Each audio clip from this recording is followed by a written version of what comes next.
नमस्कार मित्रों, आज की तारीख है 1 मार्च 2015 रविवार। ये वीडियो में मैं एक्सप्लेन करूंगा कि जब वैट के कानून से किस तरह से छोटे बिजनेस को नुकसान होता है और 2013 के बाद वो नुकसान बढ़ रहा है धीरे धीरे, और जीएसटी के बाद ये प्रॉब्लम कैसे और ज़्यादा खतरनाक हो जाएगा। तो दो रीज़न है उसमें, मिसिंग ट्रेडर प्रॉब्लम और वैट में कैसे स्मॉल बिजनेस है वो क्लाइंट खोना शुरू करता है। मिसिंग ट्रेडर प्रॉब्लम से जो स्मॉल बिजनेस है उसकी पूरे मार्केट में रेपुटेशन खत्म हो जाती है, वो ईमानदार हो तो भी। तो मिसिंग ट्रेडर प्रॉब्लम जो है वो आप इकोनॉमिस्ट से बात करोगे तो वो कहेगा ऐसा कोई प्रॉब्लम ही नहीं है, मतलब वो इस पे बात भी नहीं करना चाहते। एकेडमिशियन से इकोनॉमिस्ट है क्योंकि उनको पैसा मिल रहा है ये सब बातें ना बताने का।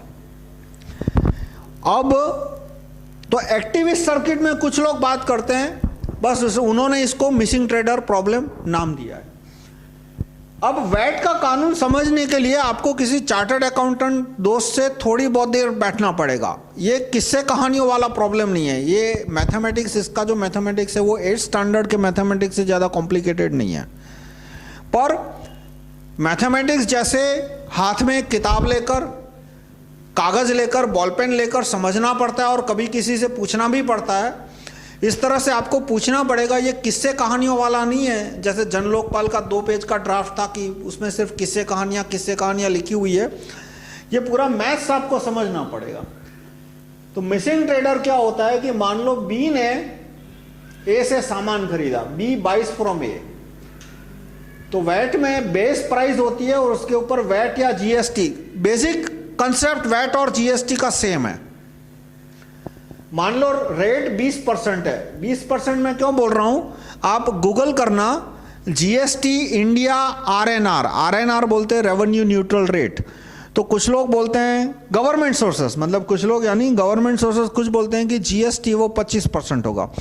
25% अपने आप में बुरी चीज नहीं है, क्योंकि जीएसटी में ये 5 टैक्स एक साथ ऐड होंगे, VAT, service tax, excise, central sales tax, state excise और शायद लोकल बॉडी टैक्स, शायद मुझे पता नहीं है, ऑक्ट्रॉय। तो ये सारे टैक्स मिला दो और सारे टैक्स में एक दूसरे को सेट ऑफ मिलना शुरू होगा, तो 25% जीएसटी से सरकार को उतना ही पैसा मिलेगा जितना कि आज वैट है वो 12-15% है, सर्विस टैक्स है वो 12-14% है, एक्साइज है वो 15-25% है, स्टेट एक्साइज 2-5% है, मतलब अलग अलग टैक्स है। वो सब मिला के कर लो तो यदि जीएसटी का रेट 25% रखा जाए तो उतना ही मिलेगा। तो मैंने एग्जांपल में जीएसटी 20% लिया है, लेकिन 15% है, 20% है, 25% है, उससे ये प्रॉब्लम पे कोई फर्क नहीं पड़ता। तो मान लो वैट या जीएसटी 20% है तो 1000 रुपए की बेस प्राइस, उस पर 200 रुपया वैट, यानी टोटल 1200 रुपया, यानी 1200 रुपया बी है वो ए को देगा। अब बी ने तय किया कि उसे 20 रुपया प्रॉफिट कमाना है और सी ने बी से खरीदा यानी बी ने बेचा, तो उसका बिल कैसे बनेगा कि भाई बेस प्राइस है 1020 रुपया और जीएसटी है 204 रुपया, 20%, यानी 1224 में उसने वो सामान बेचा। अब बी अपना रिटर्न भरेगा वैट का या जीएसटी का, तो उसमें लिखेगा कि जीएसटी उसने कलेक्ट कितने किया, उसने सी से जीएसटी इकट्ठा किया 204 और जीएसटी उसने ए के द्वारा कितना डिपॉजिट किया, उसने गवर्नमेंट को नहीं दिया, ये जीएसटी 200 रुपया उसने ए को दिया है। कितना दिया, 200 रुपया। तो 200 माइनस, अरे 204 माइनस 200 यानी 4 रुपया वैट बी को गवर्नमेंट के खाते में भरना है। तो फिर से हम कैलकुलेशन देखें कि 1200 में माल बेचा, 1200 में माल बी ने खरीदा, 1224 में बेचा, यानी 24 रुपया डिफरेंस मिला, जिसमें से 4 रुपया उसने टैक्स भरा, 20 रुपया उसका प्रॉफिट। तो अपने आप में तो ये कोई बुरी चीज नहीं है। लेकिन क्वेश्चन आता है, what if A does not पे ₹200, यानी ये जो जीएसटी है वो ए ने नहीं भरा तो क्या होगा। इसको बोलते हैं missing trader problem. Missing trader problem यानी कि ए व्यापारी जो है वो गायब हो गया। तो दो वैट का कानून अलग अलग राज्यों में आया, कहीं पे 2005 में, 2006 में, 2007 में। तो 2007 में सरकारों ने कहा कि भाई मिसिंग ट्रेडर का जो बोझ है वो सरकार झेल लेगी, यानी कि ये 200 रुपये इन्हें नहीं भरे तो सरकार नुकसान बर्दाश्त कर लेगी। लेकिन अलग अलग राज्यों ने 2011, 2012, गुजरात ने 2013 में ये कानून बनाया कि यदि ए 200 रुपया नहीं भरता तो बी को 200 रुपया डायरेक्टली या इनडायरेक्टली दोबारा भरना पड़ेगा। कैसे?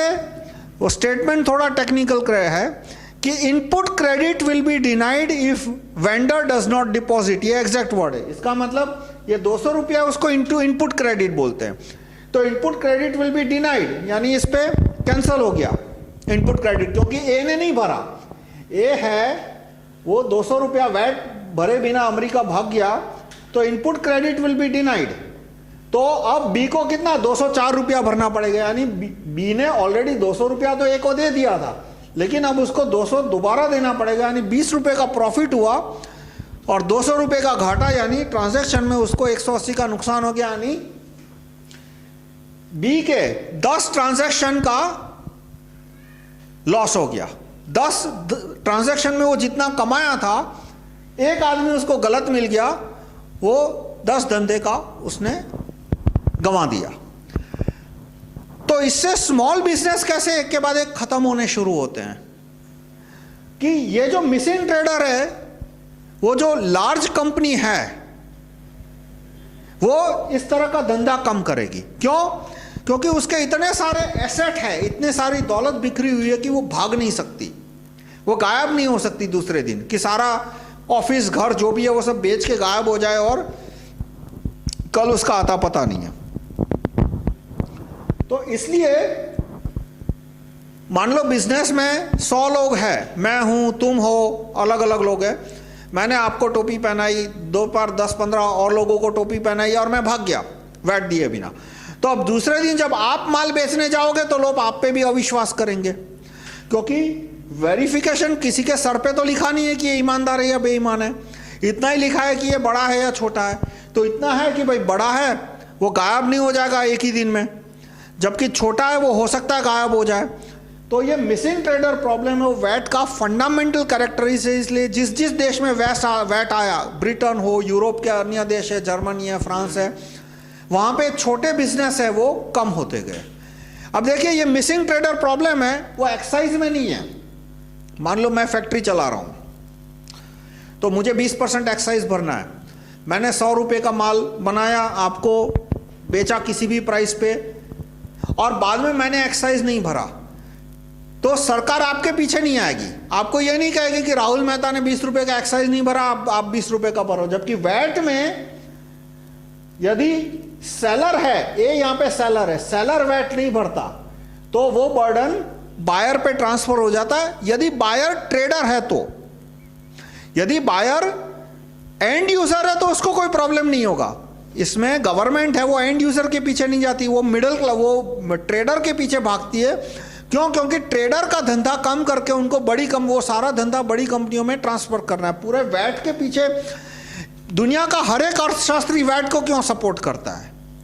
क्योंकि हर एक अर्थशास्त्री को जो बड़े बिजनेसमैन है वो पैसा दे रहे हैं कि वैट को सपोर्ट करो, क्योंकि वैट का कानून आने के बाद सारा धंधा स्मॉल बिजनेस से निकल के बड़े बिजनेस के हाथ में जाना शुरू हो जाएगा। इसलिए एक्साइज का कानून गलत है, मैं एक्साइज को सपोर्ट नहीं करता, मैं वेल्थ टैक्स को सपोर्ट करता हूं।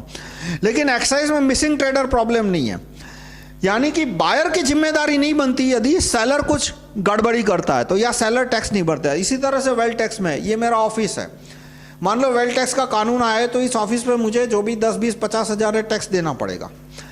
और मान लो मैं टैक्स नहीं देता तो सरकार मेरे एम्प्लॉई के पीछे नहीं जाएगी, या सरकार जिन जिन लोगों ने मेरे ऑफिस से सामान खरीदा उनके पीछे नहीं जाएगी। जो आया होगा वो मेरे और सरकार के बीच में होगा। मेरे क्लाइंट के ऊपर कोई टैक्स लायबिलिटी नहीं आएगी। जबकि वैट में यदि सेलर वैट नहीं भरता तो उसकी वजह से जो बायर बी है वो प्रॉब्लम में पड़ जाएगा। तो तो इस तरह से मिसिंग ट्रेडर प्रॉब्लम के वजह से एक छोटा आदमी गड़बड़ी करेगा, 100 200 500 लोगों को टोपी पहनाएगा, उसकी वजह से मार्केट में सारे लोग स्मॉल बिजनेस से व्यापार करना कम कर देंगे, धीरे धीरे उसके क्लाइंट खत्म हो जाएंगे। अब दूसरा प्रॉब्लम आता है कि वैट में और जीएसटी में दो प्रकार के ट्रेडर होंगे। एक जो कि 20% जीएसटी भरेंगे, 20% या 16% या 26% जो भी रेट आए। कुछ लोग कहते हैं कि वैट 25% से शुरू होगा, पर वो जो भी है वो उससे क्वेश्चन नहीं होता। और दूसरा होगा स्मॉल ट्रेडर की कैटेगरी है जिसको 0% to 2% आएगा। वो कितनी होगी? 50 लाख जिसका टर्नओवर, 1 करोड़ जिसका टर्नओवर है, वो अलग अलग है। लेकिन मैं ये कहूंगा कि जो 0% वाले हैं वो भी अपने आधे क्लाइंट खो बैठेंगे। कैसे खो बैठेंगे? वैट का आने के बाद, कि जीएसटी के आने के बाद, कि सपोज एक मैन्युफैक्चरर है जिसने 20,000 का सामान बनाया और वो दोनों को एक ही दाम में बेच रहा है। हो सकता है लार्ज को कम दाम में बेचे, पर मैं कहता हूं कि मान लो मैन्युफैक्चरर स्मॉल को भी उसी दाम में बेचता है तो भी ये स्मॉल है वो टूट जाएगा। तो उसका बिल कैसे बनेगा कि 20,000 का सामान है, 20% वैट है, यानी वो 24,000 में बेचेगा। अब लार्ज रिटेलर ने डिसाइड किया कि वो 1,000 रुपया प्रॉफिट लेगा, स्मॉल रिटेलर ने डिसाइड किया कि वो 0 प्रॉफिट पे चलेगा। वो 0 प्रॉफिट पे चलेगा तो भी उसका क्लाइंट कम हो जाएंगे। और रीजन फिजिकल है, मटीरियल है, इकोनॉमिक है, साइकोलॉजिकल नहीं है। मैं ये डेमोन्स्ट्रेट करना चाहता हूं कि साइकोलॉजिकल रीजन से नुकसान होना वो अलग है, पर फिजिकल, मटेरियल और इकोनॉमिक रीजन है, उससे भी स्मॉल वाला है वो डूब जाएगा। कैसे? कि 24,000 इसका माल की कीमत हुई, इसने 24,000। अब अब एक बायर है, बायर बड़ा आदमी है। बड़ा आदमी क्या? उसका रेवेन्यू 1 करोड़ का है, यानी उसको 20 लाख वैट भरना है, जीएसटी भरना है। जीएसटी और वैट एक जैसे कानून है। इनफैक्ट ब्रिटेन में वैट ही यूज करते हैं। खैर, जीएसटी भरना है। अब 20 लाख में से उसने जितना सामान खरीदा और उस पर जितना वैट भरा वो डिडक्ट होता है। उसका रेवेन्यू 1 करोड़ है तो 20 लाख है वो जीएसटी पेएबल है, जीएसटी पेएबल हुआ। अब उसमें से सब्ट्रैक्ट करना है, उसके पास बिल में जितने जितने वैट उसने भरे हैं वो उसको सब्ट्रैक्ट करने हैं। तो अब उसने लार्ज रिटेलर से खरीदा तो उसने डिसाइड किया कि 1,000 रुपया प्रॉफिट लेना है, इसलिए उसका बेस प्राइस 1,000 रुपया बढ़ गया, उसका वैट हो गया 4200, यानी 25,200 में बेचा। यानी उसने 24,000 में खरीदा था, 25,200 में बेचा, यानी 1200 डिफरेंस है। 1200 में से 1000 उसका प्रॉफिट है, 200 रुपया उसका वैट है। ये लार्ज रिटेलर की बात कर रहा हूं। तो और स्मॉल रिटेलर से उसने वही सामान खरीदा तो उसने 24,000 में खरीदा। अब इस जो स्मॉल रिटेलर है वो अपने बिल में कहीं वैट की एंट्री नहीं डाल सकता, ये इंपॉर्टेंट है। उसने 4,000 वैट भरा यहां पे, उसने 4,000 वैट यहां पे भरा, लेकिन स्मॉल रिटेलर अपने बिल में वैट का कोई कॉलम नहीं डाल सकता। तो उसके कॉलम में एक आएगा 24,000 और वो उसने 24,000 में बेचा। ये मान के चले कि 0 प्रॉफिट में बेच रहा है तो भी वो डूब जाएगा, तो भी वो क्लाइंट खो बैठेगा। कैसे? कि अब जो बायर है, लार्ज बायर, वो 4,200 डिडक्ट कर सकता है। तो उसको 4,200 वो डिडक्ट कर सकता है इसकी कॉस्ट में से। किसमें से डिडक्ट कर सकता है? इस 20 लाख में से। इस 20 लाख में से 4,200 डिडक्ट कर सकता है, यानी वैट पेएबल उसका हो गया 20 लाख माइनस 4,200। इसलिए उसको वो सामान या एसी जो भी है वो 21,000 में पड़ा। जबकि उसने स्मॉल रिटेलर से खरीदा तो वो कोई डिडक्ट नहीं कर सकता, कांट डिडक्ट एनीथिंग, तो उसको कॉस्ट पड़ी 24,000 की। तो उसको यहां पे ये लार्ज रिटेलर है वो 3,000 सस्ता पड़ा, क्योंकि लार्ज रिटेलर के वहां उसने जो वैट भरा, वो वैट, ये जो कर उसको सरकार को देना है 20 लाख, उसमें से निकल जाएगा। जबकि स्मॉल रिटेलर से जो सामान खरीदा उसमें से 1 रुपया भी वो ये 20 लाख में से नहीं निकाल सकता। तो होगा क्या कि जैसे जीएसटी का कानून आएगा, जितने भी बड़े सर्विस प्रोवाइडर है, हॉस्पिटल है, चार्टर्ड अकाउंटेंट है, आज वो सर्विस टैक्स के नेट में आते हैं, वो वैट के नेट में नहीं आते। इसलिए जब वो पंखा खरीदते हैं तो देखते नहीं है कि इस पे वैट है या नहीं, क्योंकि वो वैट वैसे भी डिडक्ट नहीं कर पाते। लेकिन जैसे जीएसटी में आएंगे तो पूरा कॉमन आ जाएगा। तो हॉस्पिटल वाला देखेगा कि भाई ये बड़ी कंपनी वाला एसी कितने में बेच रहा है? 25,200 में। छोटी कंपनी वाला कितने में बेच रहा है? 24,000 में। लेकिन इसमें से मैं कितना वैट डिडक्ट कर सकता हूं? छोटे वाले में से 0। इसमें से मैं कितना वैट डिडक्ट कर सकता हूं? मैं 4,200 डिडक्ट करता हूं। यानी ये एसी मुझे 21,000 में मिला, बड़े वाले से लिया तो लार्ज रेटर से, छोटे से लिया तो मुझे 24,000 में पड़ा। तो जितने भी अस्पताल है, चार्टर्ड अकाउंटेंट है, डॉक्टर पे वैट नहीं आने वाला, लेकिन फ्यूचर में आ भी सकता है। चलो मान लो डॉक्टर पे नहीं आएगा, लेकिन लॉ फर्म है, फिर सॉफ्टवेयर कंपनियां हैं, फैक्ट्री है, जो कंसल्टिंग सर्विसेज वाले जितने भी है, तो जितने भी पूरा सर्विस सेक्टर है वो छोटे रिटेलर से मतलब स्मॉल बिजनेसेस से जितना हो सके उतना सामान खरीदना या उनकी सर्विसेज लेना कम कर देगा। मतलब जो उन्हीं के पास जाएगा जिनके पास वैट बिल है। अब वो वैट बिल ले तो इसमें फंसेगा। मतलब एक तरफ कुआं एक तरफ खाई। यदि वो वैट वाले स्ट्रक्चर में जाता है तो वो मिसिंग ट्रेडर प्रॉब्लम का विक्टिम बन जाएगा। और यदि वो वैट का स्ट्रक्चर नहीं लेता और लमसम में जाता है, 0% to 2% वाले स्ट्रक्चर में जाता है, तो उसके क्लाइंट, उससे बड़े क्लाइंट है, वो उससे सर्विसेज या सामान खरीदना कम करने के। इसलिए वैट का पूरा स्ट्रक्चर ही ऐसा है कि इसमें छोटे बिजनेसेस है वो खत्म होते जाए और बड़े उनका बिजनेस है वो बड़े बिजनेस में ट्रांसफर होता जाए। अब देखिए, यदि कोई ऐसी चीज है जिसमें एफिशिएंसी का इश्यू है और एफिशिएंसी की वजह से बड़ी कंपनी छोटी कंपनी को खत्म करती है, तो मुझे कोई प्रॉब्लम नहीं है। मैं फिर से बोलता हूं, मैं कोई छोटी कंपनी यानी अच्छी कंपनी इसमें मानने वाला नहीं हूं। स्मॉल इज ब्यूटीफुल, ये बकवास बात है। यदि अपनी इकोनॉमिक एफिशिएंसी से बड़ा आगे निकल जाए तो मुझे कोई प्रॉब्लम नहीं है। अपनी इकोनॉमिक एफिशिएंसी की वजह से छोटा आगे निकल जाए तो भी कोई प्रॉब्लम नहीं है। लेकिन टैक्स के कानून की वजह से छोटे पे ज्यादा बर्डन हो और बड़ा आगे निकल जाए, वो गलत है। क्यों? इसमें सोसाइटी का आगे चल के नुकसान है। जैसे ब्रांड नेम का कानून है तो वो बड़ी कंपनी को फेवर करता है, क्योंकि जो छोटी कंपनियां होती है उनके पास कोई ब्रांड नेम नहीं होता। छोटा किसी ने कोई मुश्किल से कोई छोटा किराने का एक दो स्टोर है उसके पास, तो उसकी कोई फ्रेंचाइजी नहीं होती।